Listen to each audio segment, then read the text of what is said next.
Hello everybody. So we just got the season finale of Superman and Lois, so today I'm going to talk about the finale and the season as a whole. Let's go.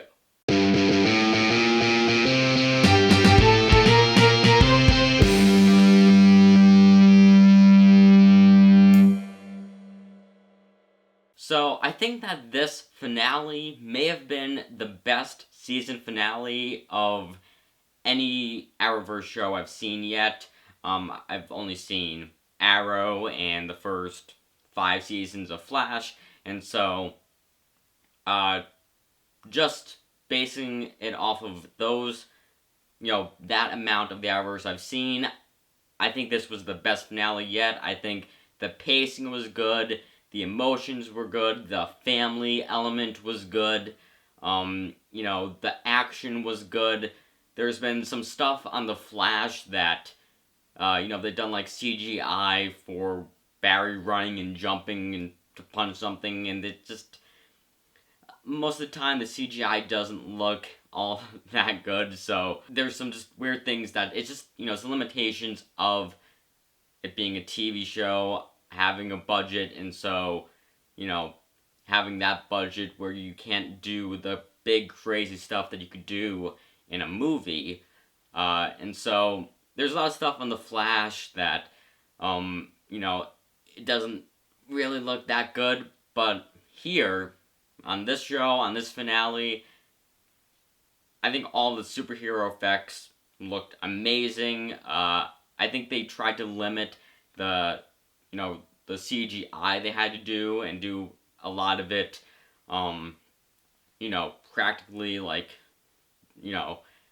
with like green screen and stuff, not have to CGI, Superman flying in the air, do more of having the actual actor standing in front of a green screen and showing him floating in the sky that way.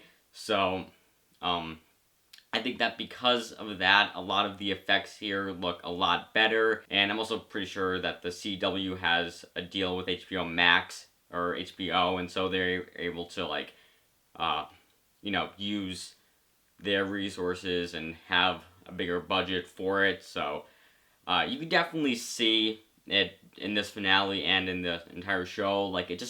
This entire season just looks like just very high quality, like much higher quality than, I'm using the example of The Flash, it looks much more higher quality than The Flash, because again, a lot of the effects that they try to do on that, they try to go bigger than they can actually do. Stuff on a lot of the crossovers, like Crisis on Infinite Earths.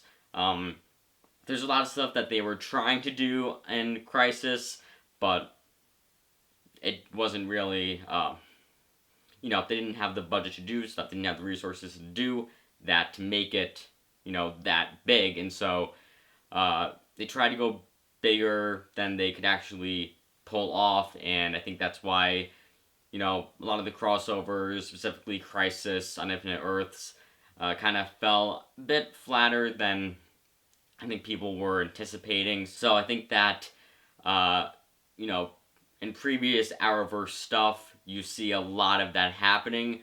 But with this show, again, since I think they have the deal with HBO, they can really make higher quality stuff, higher quality effects, and I think that they just did a phenomenal job with this season, and I'm really excited to see where it's going to go next. But to get into some stuff actually in this finale, I think the whole premise of having Jordan get his mind controlled, get eradicated by Zeta, by Morgan Edge's Kryptonian father, I think that was a cool thing to have happen, where, that adds the family element to it, where Jordan, they don't want to hurt Jordan, and so they're trying to get his mind back, and I think the whole thing with Lois going into his mind to try to get him out, that reminded me a lot of in season 4 of Flash with the whole Thinker, having Barry go into the Thinker's mind to try to get his good side out, and obviously that doesn't end up working, but, it kind of reminded me of, that kind of thing having a character go into the mind of another character to as like the way to beat the villain. So I thought that was cool. And the other thing that's happening in this finale is Morgan Edge goes into the Smallville X Kryptonite mines and, um, you know, tries to eradicate everybody using the X Kryptonite. And so John Henry Irons has to throw the hammer to penetrate the force field that he has around him. And I thought that was really cool.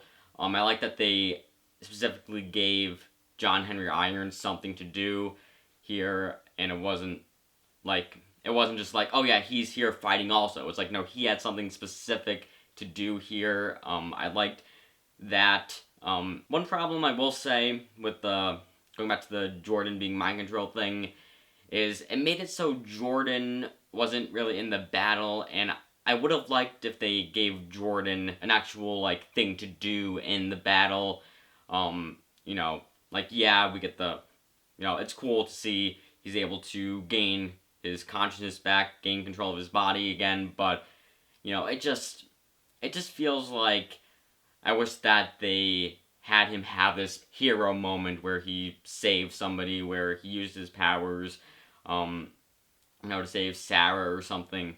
I wish that they had a moment like that here, but I thought that the mind control thing worked good enough, so I'm not really mad about that. I also wish that Jonathan got a big moment. Like again, uh, they do have him go up against Jordan.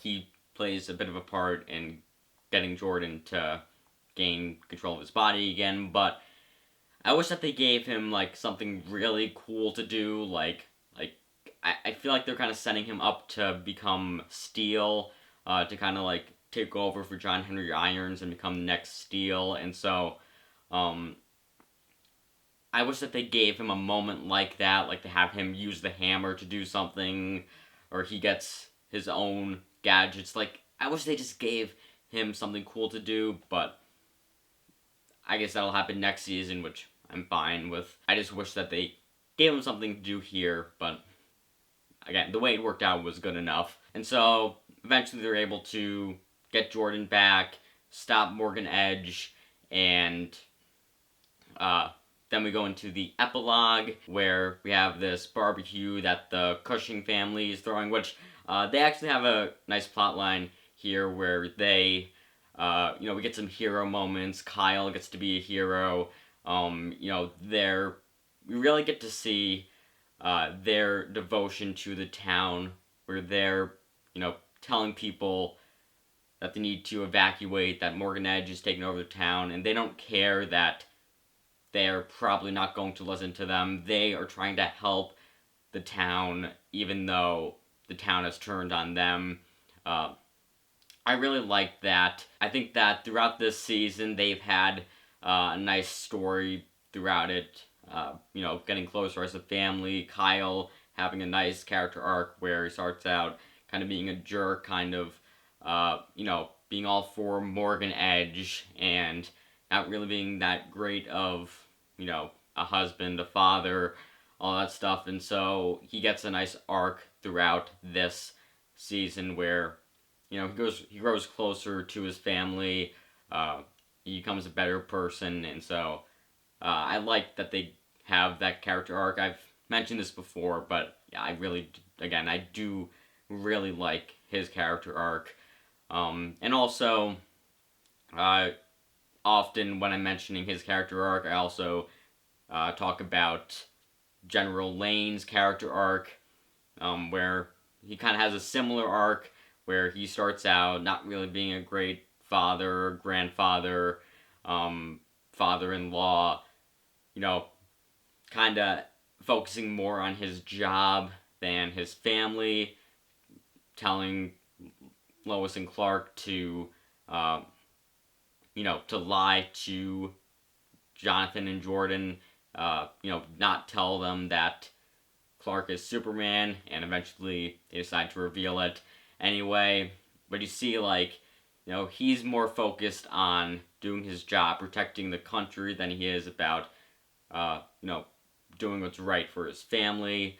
And so throughout the season, he goes through this arc where he realizes that he's been focusing too much on his job. He hasn't been focusing a lot on being there for Lois, for his, you know, for his grandsons. And by the end of it, we get this moment where he says that he's retiring or he's stepping down from active duty to take care of his family because his priorities has changed. And I like that they just give that moment to just finish off his character arc this season.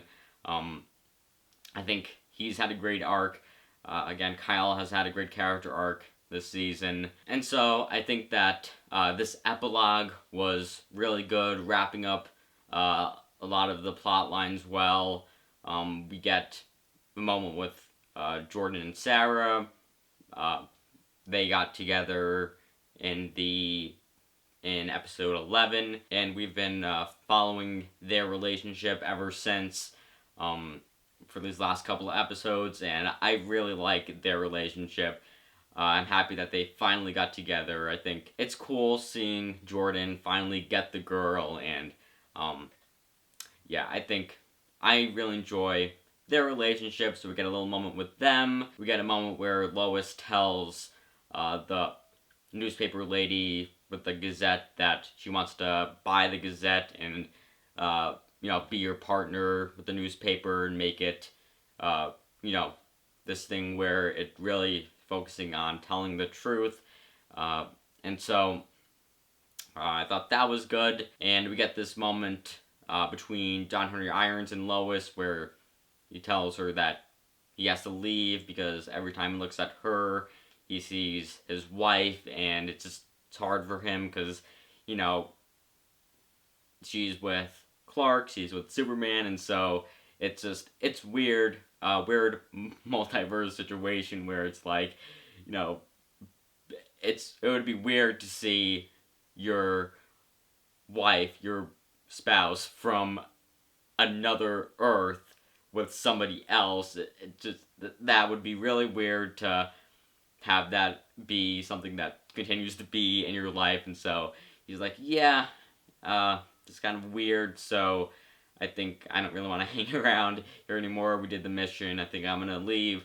And so he's about to go, but then we get the big moment, the ending of the season.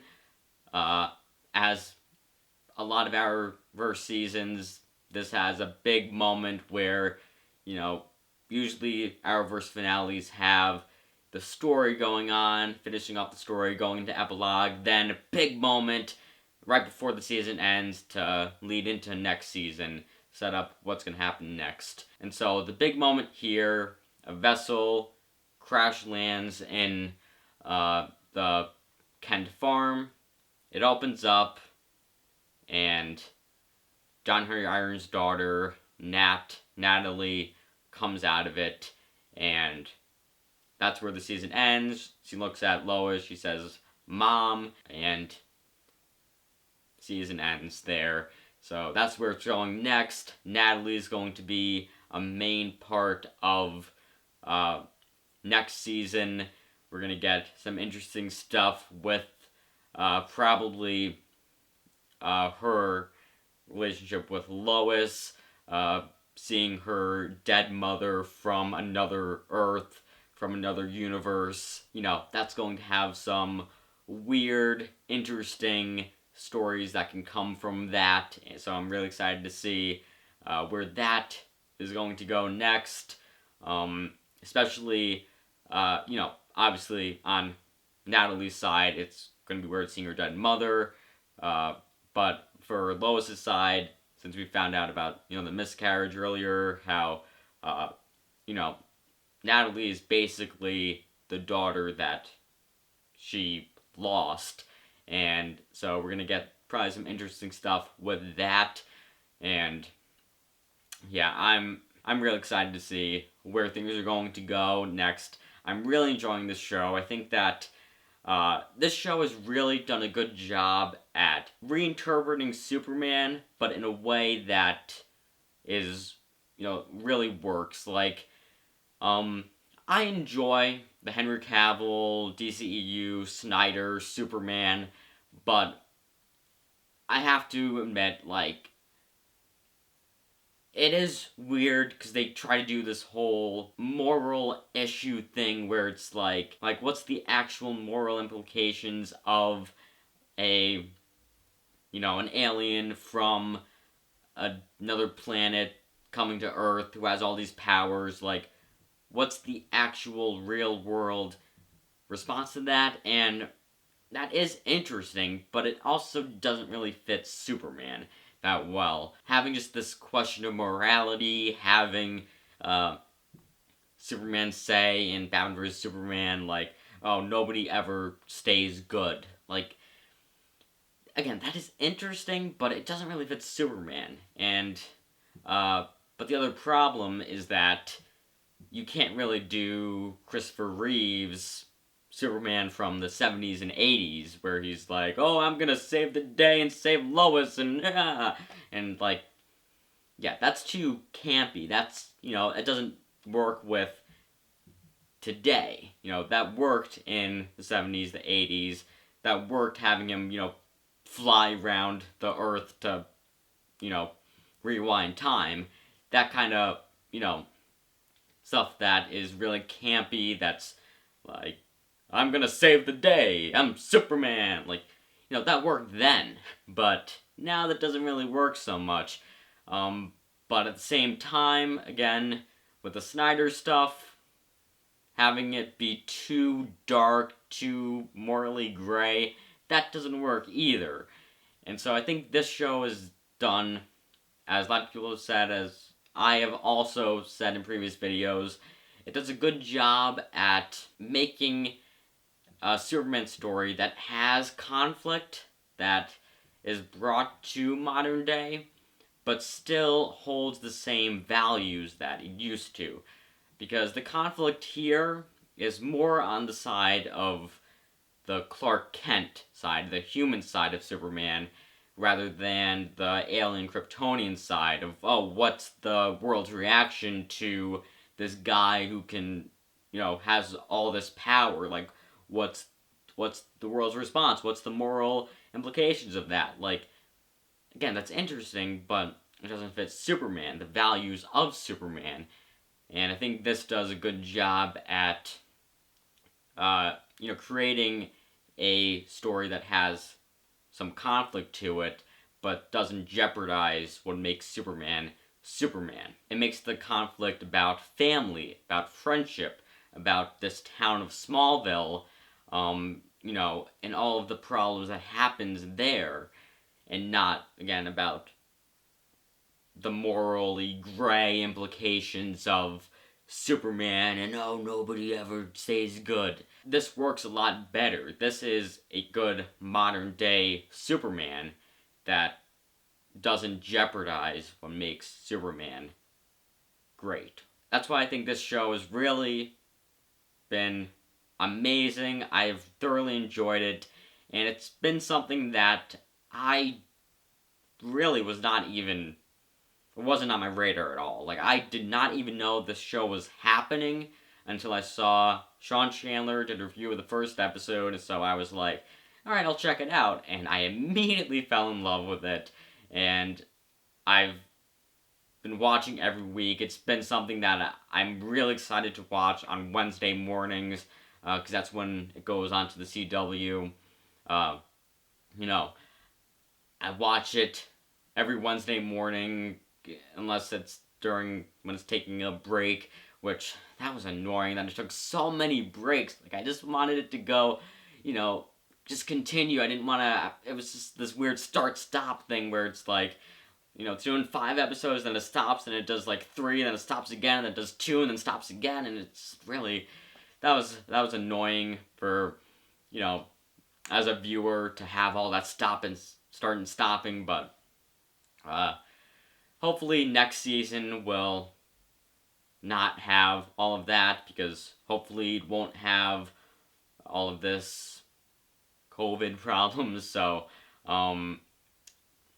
hopefully for next season it could be one thing with no breaks besides, a mid-season break. I think it'll most seasons of Arrowverse have a mid-season break, but hopefully, besides that, it'll have just one continuous stretch of time where it's just weekly episodes and it's not these weird breaks every once in a while. But yeah, so this show has really been the biggest surprise of 2021. Again, it wasn't on my radar at all, but it quickly became something that I really enjoyed and really changed 2021 for me because it made it, it gave me a reason to watch the rest of the Arrowverse, to watch Arrow, to watch Flash, and I'm really happy that I did that it got me to, to get into Arrow, to get into Flash, and because I think those are great shows that get too much hate, and this show is what got me to watch those. So, yeah, this show changed 2021 for me. It's the biggest surprise of 2021, and I think it just did such a good job at taking Superman to the modern era, but not jeopardizing Superman's character. So to close this video out, I have really enjoyed Season 1 of Superman and Lois, and I cannot wait to see Season 2, and hopefully they do a little bit more, of connecting it to the rest of the Arrowverse. I think for this first season, it was good that they didn't really, connect it too much to everything else, because at the moment, I've heard that a lot of the Arrowverse isn't really that good. This most recent season of Flash isn't that good. This most recent season of Supergirl isn't really that good.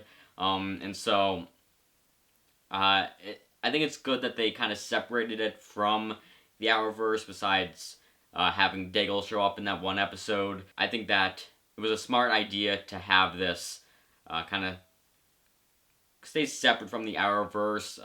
Also, that allows people like me, who at first hadn't, been a big fan of the Arrowverse, hadn't seen all of the shows, to be able to get into this show, because it's really good. It's a really good show. It's a lot better than the other shows. I think it's really my favorite one of the ones I've seen out of this and Arrow and Flash. This is definitely my favorite one, and I think that connecting it too much to the rest of the Arrowverse could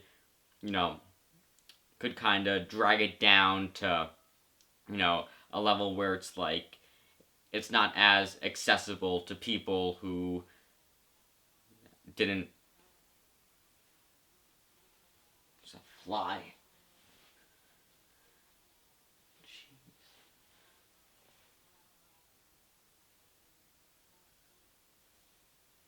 Okay. And it makes it more accessible to people who, haven't watched Arrow or Flash or Supergirl or DC's Legends of Tomorrow or Batwoman or Black Lightning. All of the other Arrowverse shows, having it separate from that makes it so, it's accessible to people, so they don't feel like they are, missing out on something, that they're kind of out of the loop. And so I think it was a smart idea to kind of separate itself from the Arrowverse, at least for this season, but at the same time, I do want it to tie in at some point to, be able to see Barry Allen on here, be able to see Supergirl, Batwoman, appear on this show to connect it a little bit more. But I think for now, it works well as this standalone thing, and I think that it was a smart idea, at least for now, to separate itself from the rest of the Arrowverse. Anyway though, I'm finally going to conclude this video after, I think, trying to conclude it a couple of times at this point. So, those are my thoughts on the first season of Superman and Lois. Please comment below your thoughts on it, and remember to give this video a like, subscribing to the channel, and maybe check out some of my other videos. And with that said, that's a wrap.